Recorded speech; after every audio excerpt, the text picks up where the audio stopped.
Assalamualaikum warahmatullahi wabarakatuh. Selamat pagi dan selamat sore, dan selamat pagi Pak siapa namanya? Pak Herianto ya. Ini mengenai ini sudah training dilakukan untuk bimover dan Plantific gunaannya sudah paham ya. Jadi untuk scan barcode maupun penginputan KM dan biaya-biaya operasional sudah paham. Jadi penginputan biaya operasional seperti parkir, tol dan BBM harus diinput sebelum closing ya, sebelum closing di bimover ya. Untuk di sini menurut Pak Haryanto merasa gimana pekerjaannya? Sama aja ya. Karena kita sama-sama Pak Haryanto sama-sama mengendarai ya. Dengan dulu basicnya ekspedisi ya. Paling jauh kiriman sampai Jakarta. Jadi di sini Pak Haryanto ya, sebelum saya melakukan atau pelepasan Pak Haryanto sebagai seorang driver atau berkendara secara mandiri di PT Setra ini, Pak Haryanto harus saya lakukan training pembekalan ya Pak.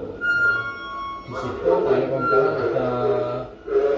ada super driver skill, super driver service, overspeed, distraksi, overstay engine on, dan water handling.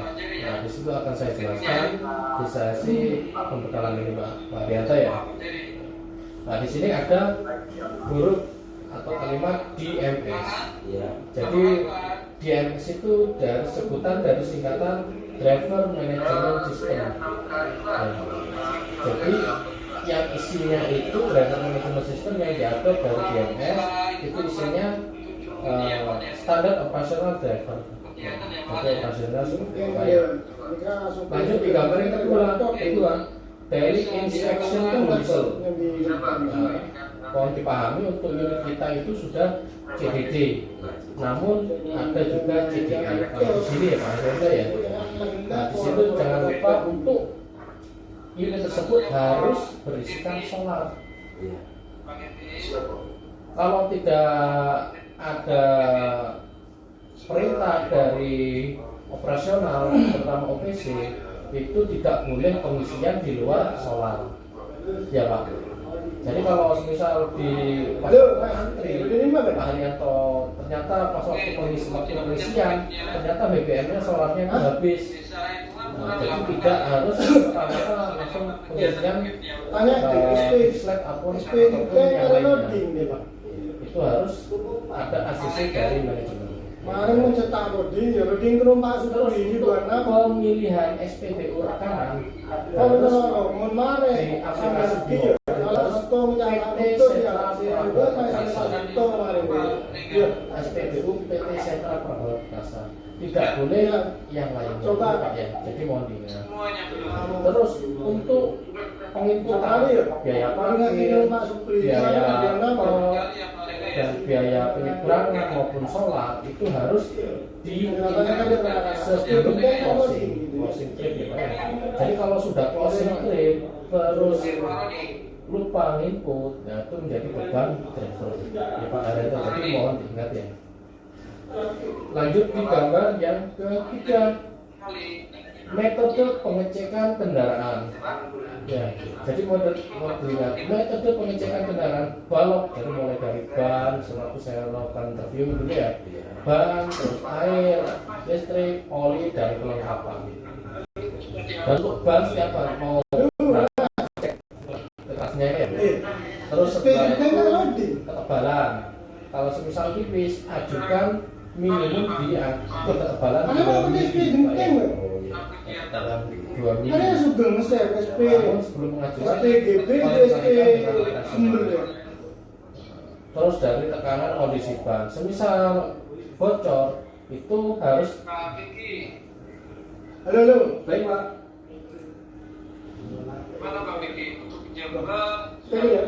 Jadi paketan kedua untuk aktualnya briefingnya sudah 7 kali Pak. Belum saya stop 1 kali Pak. SP Ajung, BSP Genteng. Hah? Iya Pak, siapa? Terus SP Ajung, BSP Genteng kan tak ada. Iya Pak, mohon maaf putus-putus Pak. Maksudnya tak kirim sedia. Oh, orang dari segi KP di Sugeng ya. Pemasok BSP Genteng, BSP Ajung. Nanti sudah mulai saya cicil Pak, nanti Iya, Pak, saya karena Sugeng. paketannya nipis Pak sekarang Pak. Oh iya tak, iya tak. Nanti kalau sudah sampai rumah Hah? saya cicil untuk penguploadan Pak.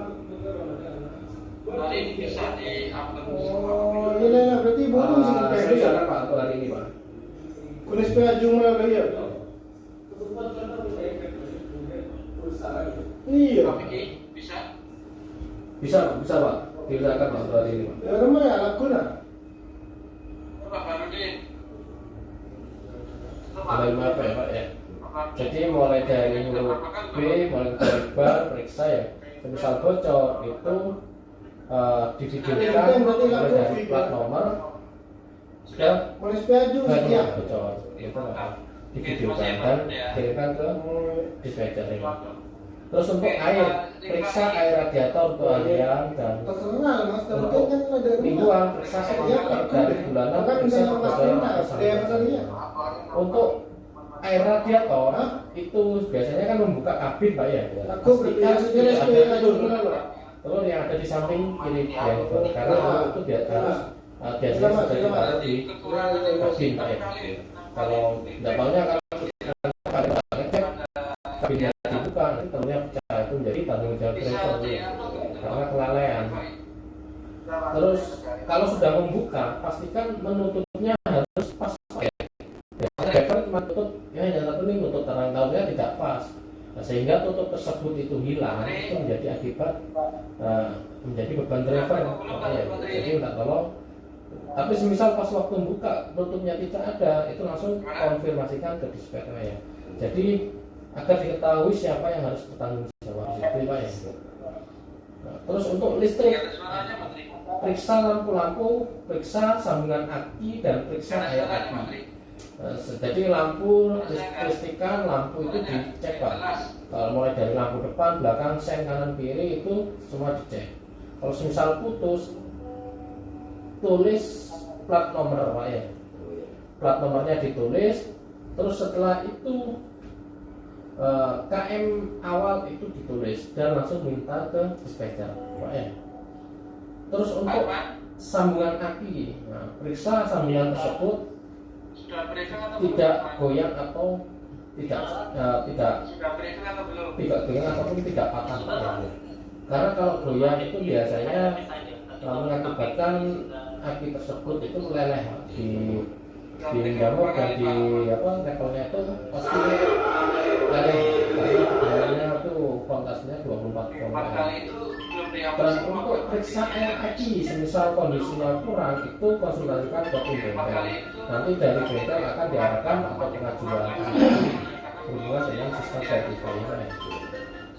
Terus oli, periksa keresan atau kebocoran yang ada di bawah kendaraan. Semisal mau berangkat itu ada rembesan berarti olinya Iya jangan burungnya mas, jangan lari tidak ada laku. tidak ada tetesan itu berarti tidak bocor Pak. Anu jangan. Dan untuk level oli mesin itu Waktunya bisa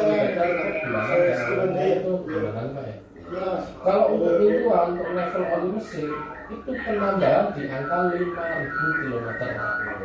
Namun untuk pergantian oli di angka 10.000 km.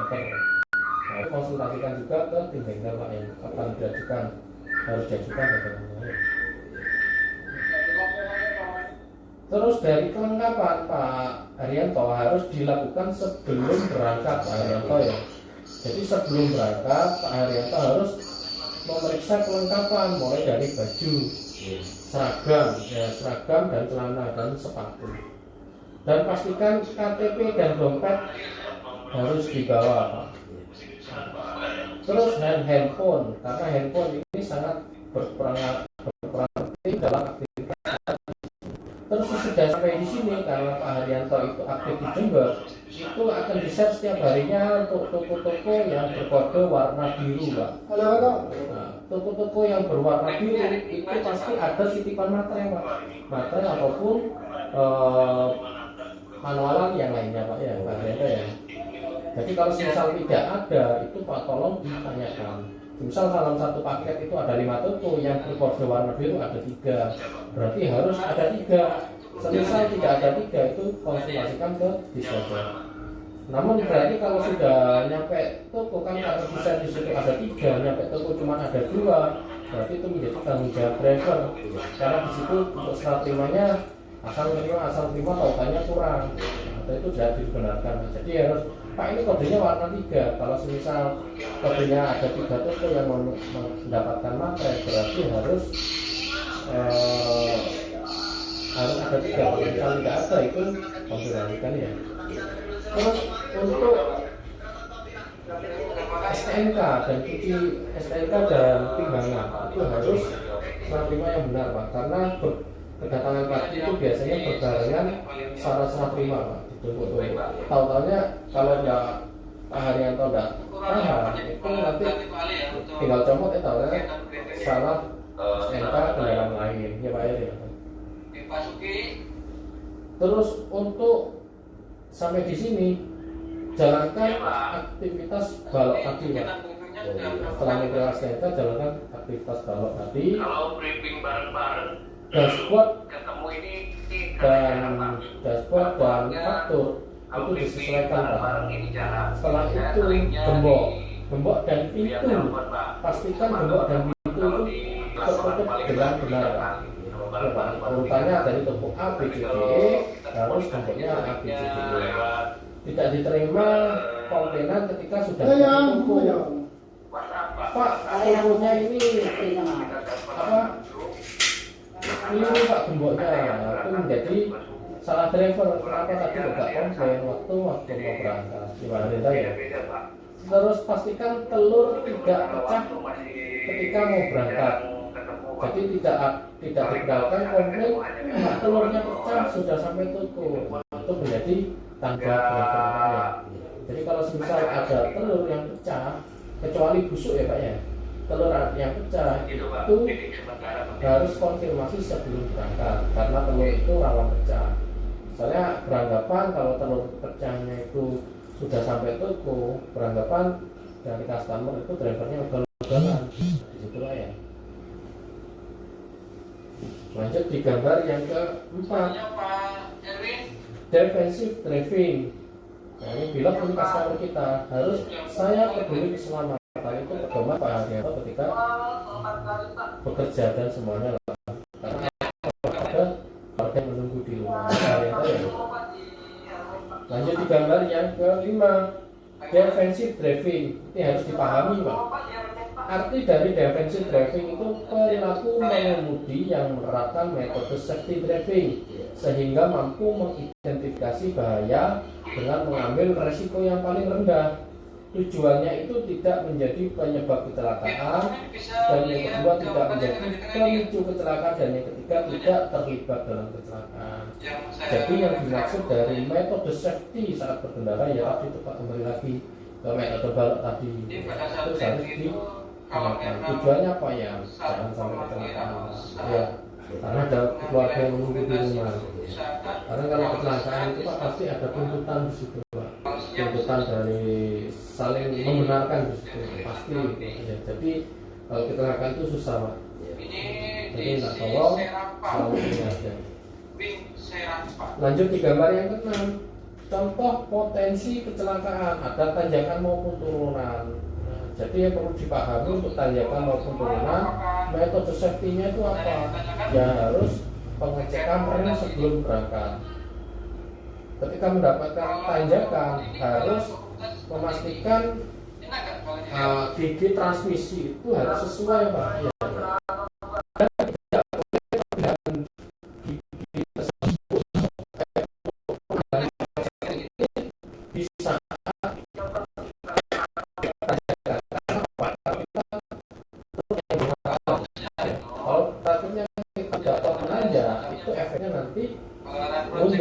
mundur itu nanti beresiko gitu. Jadi pastikan menggunakan transmisi yang sesuai. Dan untuk perpindahan gigi tersebut atau perpindahan transaksi tersebut harus di punggung bukit. Tidak boleh pas waktu tanjakan maupun turun. Kira ya.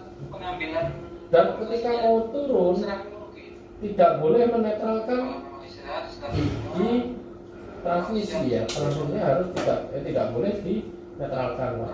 Karena efek engine brake itu dan rem itu akan membantu sistem pengeremannya lagi.